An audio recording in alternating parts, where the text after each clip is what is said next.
Hi friends, పూణేలోని Ketan సియా Goyal issue మీ అందరికీ తెలిసిందే. దాని గురించి మనం ఒక 5 నిమిషాలు డీప్గా మాట్లాడుకునే ప్రయత్నం చేద్దాం.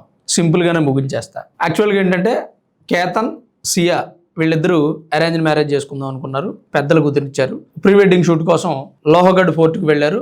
అక్కడ నుంచి కేతన్ కింద పడిపోయి చనిపోయాడు. సియా గోయల్ని అలాగే సియా గోయల్ బాయ్ ఫ్రెండ్ చేతన్ని పోలీసులు అరెస్ట్ చేశాడు. అతని పేరేమో కేతన్, ఇతని పేరేమో చేతన్. బాయ్ ఫ్రెండ్ పేరు చేతన్, కన్ఫ్యూజ్ అవ్వద్దు. ఫియాన్సీ పేరు కేతన్. అయితే చేతన్ని సియా గోయల్ని పోలీసులు అరెస్ట్ చేస్తే వీళ్ళు పొంతన లేనటువంటి సమాధానాలు చెప్తున్నారు. ఎక్కడ ఏది కూడా మ్యాచ్ అవ్వట్లేదు. అసలు వీళ్ళని అరెస్ట్ చేయడానికి కారణాలు ఏంటి అంటే సియా గోయల్ ఫోన్లో ఉన్న ఇన్ఫర్మేషన్ కానీ, అలాగే లోహగఢ్ ఫోర్టు అక్కడ ఈ అనుమానంగా తిరుగుతున్నటువంటి చేతన్ కానీ. ఇప్పుడు సమ్మర్లో ఎవడైనా హుడీ వేసుకుంటాడా? అసలే చెమటలు పడుతుంటే పలచగా ఉండేటువంటి వైట్ డ్రెస్లు వేసుకుని తిరుగుతారు.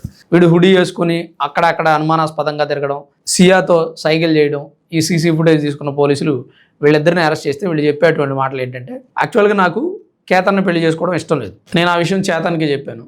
ఏం చేయాలనేది డెసిషన్ తీసుకున్నాను. వీళ్ళు 6 నెలల నుంచి ఫోన్లు మాట్లాడుకుంటూనే ఉన్నారు. అయితే ఈమె చెప్పే మాట ఏంటంటే, నేను ఆల్రెడీ ఒక వ్యక్తిని లవ్ చేశాను అని నా ఫియాన్సీకి చెప్పాను, కానీ తను ఒప్పుకోలేదు. మాది చాలా పెద్ద ఫ్యామిలీ, నువ్వు ఒప్పుకోపోయి నేను పెళ్లి చేసుకుంటాను అని అతను సియాకి చెప్పాడు. సాధారణంగా ఇది జరుగుతుందా గురు? అసలు మామూలుగా మనలో మన మాట, ఎవరైనా ఒక అమ్మాయి లవ్ చేసిందని చెప్పిన తర్వాత, నాకు వేరే లవర్ ఉన్నారు, బాయ్ ఫ్రెండ్ ఉన్నాడని చెప్పిన తర్వాత సిగ్గు లేకుండా ఎవడని పెళ్లి చేసుకుంటాడా? అసలు మామూలు మగాడికి ఆలోచన వస్తుందా? ఎంత చేతగాని వాడైనా, ఊరిని అమ్మ దాన్ని లవ్ చేసింది, ఇప్పుడు పెళ్లి చేసుకున్నా, రేపొద్దున ఆడితే వెళ్ళిపోద్దాం, ఇది ఎందుకురా బాబు నాకు వచ్చిన గోళ, లేని పని గోళ అని వాడు ఆ పెళ్లి అనే విషయాన్ని కొద్దిసేపు స్కిప్ చేస్తాడు. లేదా ఆ అమ్మాయి విషయం తీసుకెళ్ళి ఇంట్లో పేరెంట్స్, ఒరే బాబు అది ఎవడో లవ్ చేసింది, దాన్ని నాకు ఇచ్చి పెళ్లి చేస్తారేంట్రా బాబు, నేను చేసుకోనరా అని చెప్పి వాడు రివీల్ చేసేస్తాడు వెంటనే. మగాడు ఈ విషయంలో అస్సలు ఆపుకోలేడు, దాచుకోలేడు. ఎందుకంటే ఆల్రెడీ వేరే వాడు ఎసెట్ అయినటువంటి ఒక పర్సన్ని మనం ఎలా మ్యారేజ్ చేసుకోవాలనుకుంటాం? సో నాకు తెలిసి ఈ అమ్మాయి చెప్పింది రాంగ్. తనకి బాయ్ ఫ్రెండ్ ఉన్నాడని ఫియాన్సీతో చెప్పాను అని పోలీసుల ముందు చెప్పినటువంటి ఏదైతే ఉంది స్టేట్మెంట్, ఇది రాంగ్. ఇక చేతన్ విషయానికి వస్తే, చేతను నేను ఆల్రెడీ వెళ్ళిపోయి పెళ్లి చేసుకుందాం అనుకున్నానండి, మనం వెళ్ళిపోదాం అని చెప్పాను, కానీ సియానే అతను చంపేద్దామని చెప్పి. ఇది మరీ షాకింగ్. చంపడం ఎందుకు? వాడు ఏం చేశాడు మిమ్మల్ని చంపడానికి?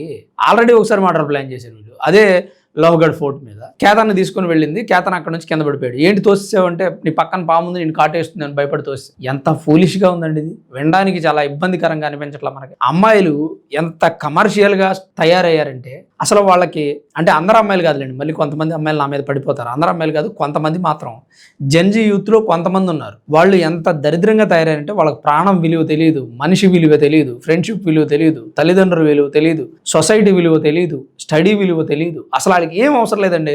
వాళ్ళకి ఇన్స్టెంట్గా అనుకున్న జరిగిపోవాలంతే. వాళ్ళు రెస్టారెంట్కి వెళ్ళాలా, వెళ్ళిపోవాలి.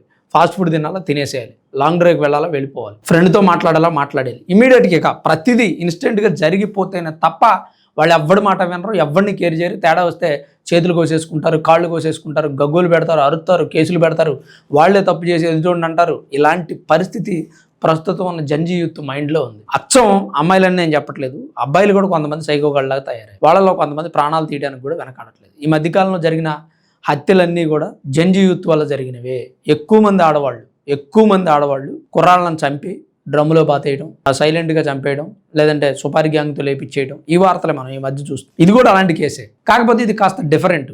600 కోట్ల రూపాయల ఆస్తికి వారసుని ఒక్క ప్లాన్తో లేపేసింది. పాపం వాళ్ళకి వారసులు కూడా లేరు. చేసే ముందైనా కాస్త ఆలోచించాలి కదా, మనం ఈ పని చేయొచ్చా లేదనేది. ఇప్పుడు ఈ చేతనగాడు ఏం చెప్తున్నాడు?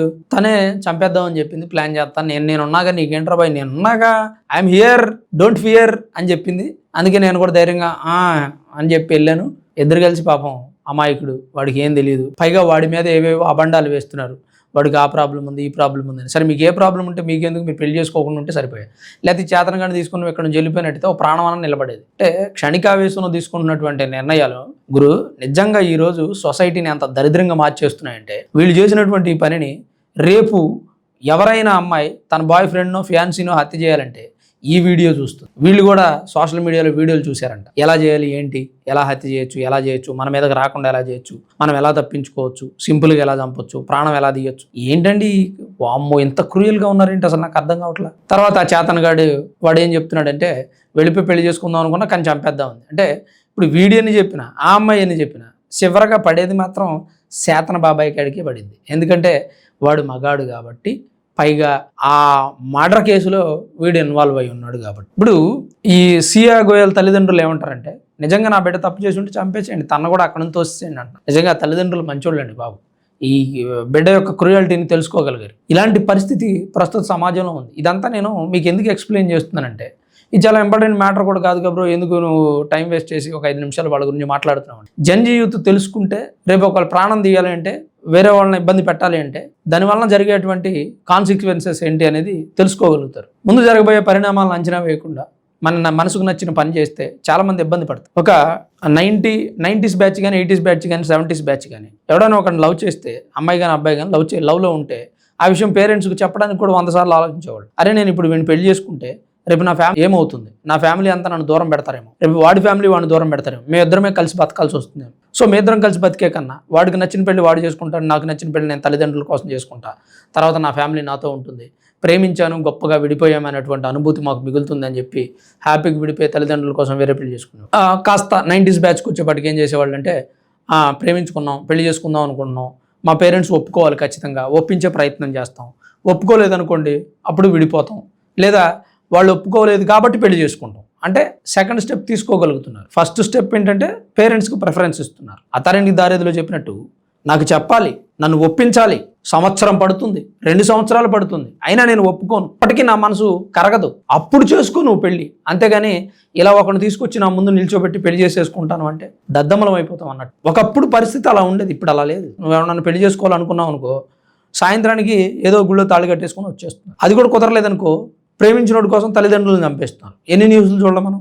ఒకవేళ తల్లిదండ్రులను చంపడం ఇష్టం లేని అమ్మాయి ఏం చేస్తుందంటే, పెళ్లి కొడుకునే చంపేస్తే పోలా అనే ప్లాన్ చేసుకుంటున్నారు. ప్రస్తుతం పరిస్థితి ఎలా ఉంది. ఇప్పుడు ఈ సీఏ గోయల్ విషయంలో కూడా అందరూ వ్యతిరేకిస్తున్నారు. ఆ తనను కూడా అక్కడ నుంచి తోసి చంపేస్తే చంపేయండి అని పేరెంట్స్ కూడా చెప్తున్నటువంటి పరిస్థితి. మరి దీని మీద మీ అభిప్రాయం ఏంటి, మీరేమనుకుంటున్నారు? జంజీ యూత్ గురించి తప్పకుండా మీ అభిప్రాయాన్ని కామెంట్ రూపంలో రాయండి. Thanks for watching this video. This is Ram signing off సన్మన్ studios.